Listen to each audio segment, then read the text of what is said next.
Macmillan Audio presents That Summer by Lauren Willig. Read for you by Nicola Barber.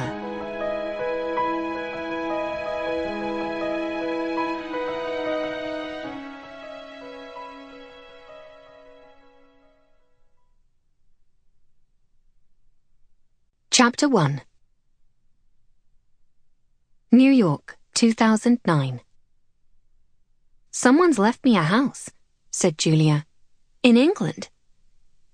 It was a Sunday morning and her father was ensconced in his usual place at the kitchen table. It was the Cadillac of kitchen tables, blonde wood, worth more than Julia's rent for the month.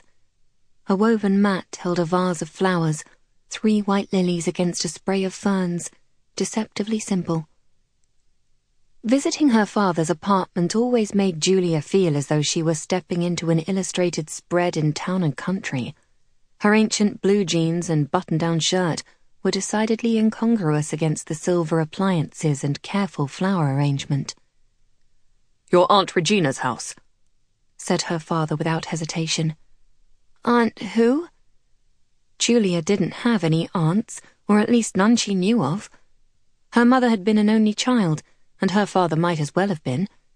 She was vaguely aware that she had a half-sister, or maybe a half-brother, in Manchester, but they'd never had anything to do with that part of the family, not so much as a Christmas card.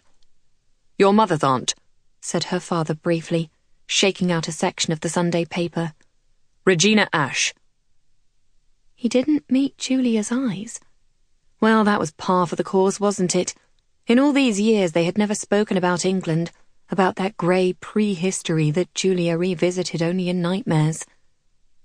Sometimes she dreamed of it still, the flash of lights, rain on a windshield, heard the screech of tires and her own cries. She would wake up trembling, her arms wrapped around her shaking body, crying for her mother.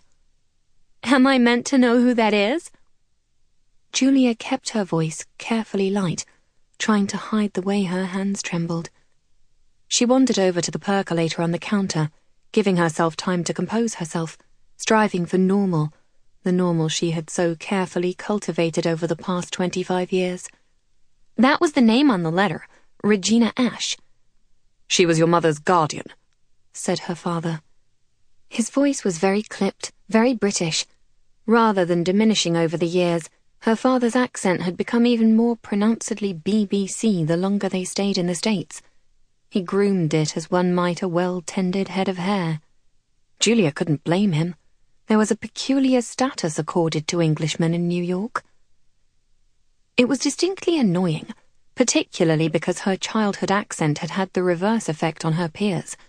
She had wasted no time in shedding it. Transference, the psychiatrist Julia had seen in college had called it, and a long string of psychobabble that would probably have made more sense to her if she had taken the intro psych course like her roommate. The basic gist of it was clear, though. She had sloughed off that old self, that little girl who had lived in London, who answered to Julie, who lived with both parents in a flat with a garden, and become an American girl named Julia. It was a coping mechanism. Julia had nodded politely and hadn't gone back. She didn't need someone to tell her the obvious. "Right," Julia said. "Her guardian." The Sunday Times crinkled as her father turned the page. From the counter, all Julia could see was the back of her father's head, grey, carefully cropped, the tips of his ears, the wire rims of his glasses. Her mother had a guardian who had a house. It sounded like something out of a French exercise. "Avez-vous la maison de la tante de ma mère?" But Julia didn't want the house of the aunt of her mother. All of that was over, done, a long, long time ago. She was American now, as American as yellow cabs and gum on the sidewalk.